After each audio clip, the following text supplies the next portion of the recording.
Kev, yet another storm is coming. Is this true? We're just getting through this hurricane in the south. Dude, this storm that just came through. Mm.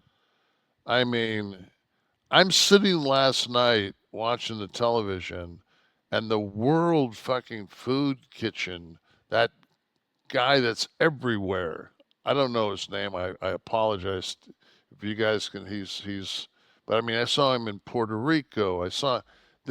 He is in Asheville, North Carolina, throwing meals down. These people, uh, my wife's stepsister lives in like up on top, like I don't know where exactly they live in North Carolina. I don't know exactly, but they live up on a ridge, and she basically can't get to her daughters because the bridges and the roads and everything are, and there's no cell service, there's no water, there's no electricity. I've went 7 days without electricity down here. You talk about saying to yourself, what the fuck was Hemingway thinking? My youngest was born during Hurricane Sandy up here, so we were in the hospital. We went in. My wife's water broke on Sunday, and it was scheduled to hit us overnight Sunday into Monday was going to be the worst of it. So we get to the hospital, and there are women asking, like pregnant women asking can they check in and have the baby? And the people at the hotel at the hospital were like, "This is not a hotel. You can't come here for are you dilated? Is your water?"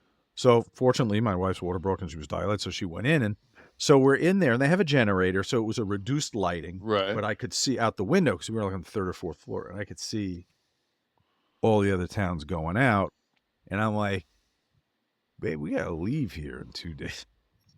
Like this is gonna be hairy." And we went back to no electricity. Ugh. And had we had to prepare for that, it would have been, we've been nervous, and it would have been.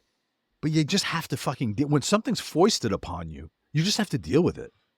So for the first however many days of my infant daughter's life, we had no electricity. And finally, after like... Does she get to tell that story? You know, when I was born, we didn't have electricity. She can use that. So uphill both ways to school. Exactly. But at some point, I was like, you know what? I'm booking a suite in Philly. 2 hours, get in the car, an hour and a half. Let's just go down there. We'll get a big suite, and we'll just wait this out. And in a couple of days, all came back. But yeah, I mean, you don't realize until you lose electricity how much. I remember there was a ice. I don't know if it's still on Beach Street, but there's a company that made bagged ice, and I went down there, stood in line, found a like a broken down uh, grocery cart, and got as many 5-pound bags of ice as I could get. And then when I came home to my house, like went around the neighborhood and said, "Hey, do you guys need ice?" And it was like the first, and I had been there probably 6 years, and I didn't know anybody in my neighborhood, and nobody knew me. And this is like the first and you've time. been there 6 years. Yeah, and this is the first time I have any interaction with anybody. And it's like when the hurricanes come now, it's like we all go to this one little spot and we just kind of like we hang out until the sun goes down because it's just like, you know, Yeah. what are you gonna do? No. And everybody says you should get a generator. It's like you live on 100 by 100 lot on the ocean, and your choice is to have a swimming pool that you're going to use every single day, or have a generator that you might use once every 3 years. You're not going to have a generator on top because you can't. And people say, why is that? Because on the peninsula, we don't have gas. We don't have natural gas. So you have to bring in propane. Yeah. So you have to bury it. And the restrictions basically are For me to bury it, it would have to be where my pool is for the setbacks.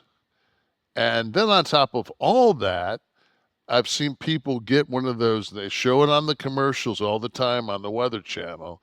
It's a Generac. It's sitting right on the ground. Guess what happens in 6 feet of water to that generator? It's underwater, isn't it? Don't work. Well, but something you brought up last week, we had a fan asked a question about how to prepare for a hurricane, and you brought up flood insurance, and we were talking about this week. So I have Steve bring up the link just as kind of a public service. You talked about the federal under FEMA. They have the National Flood Insurance Program, and it's on the website. Let me the website. If anyone wants to check this, anyone who's living in an area that was affected by it or is just in if anybody danger of, lives anywhere on our fucked up climate screwed planet should have this. FEMA.gov/flood-insurance. Okay, FEMA, FEMA.gov/flood-insurance. Okay. And through the site, Steve, if you scroll down a little, it says the NFIP provides flood insurance to property owners, renters, businesses, and having this coverage helps them recover. It's available to anyone living in one of the 23,000 participating communities. So there's a link there. If you scroll down, there's a Become a Customer.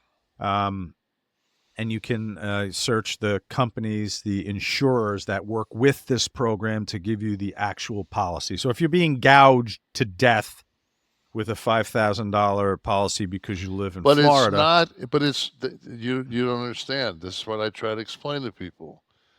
A $5,000 insurance policy is hurricane insurance. No, I meant flood. I meant flood. There's no up. You can't get flood. No, none of your people that cover hurricane insurance, none of them will give you flood insurance. So it's just it's FEMA. The policy is called yes, and that's why I sent you that of North Carolina, South Carolina, Tennessee, and Georgia. 2% of the people that sustained damage had flood insurance. Well, through this FEMA program, you can get the flood insurance. But I'm just saying, people still, like you just said that. You don't have to be, no, it has nothing to do with $5,000. I have an almost 4,000 square foot home. I pay $900. I live 100 feet to the ocean, 130 yards to the river. My mother-in-law has a 3-bedroom, 2-bath home that's on the mainland that's probably 2.5 miles from the river, which would flood. She's not in a flood zone either. Hers is $600 because I pay it. So if you live where I live, your house is at least worth $700,000. I don't care if it's a shack, because the dirt's worth at least that. And to pay less than $100 a month to be covered, and everybody out there will say, yeah, you know what, I need to do that. What percentage of people that have homeowners policies don't realize that their flood insurance is not part of it? I would probably say 98%. Based on the number that they gave, based on the 2% that you got. I don't know a fucking soul when I bring this up that has flood insurance. I don't know anybody. I get the same thing. We're not in the flood zone. All right.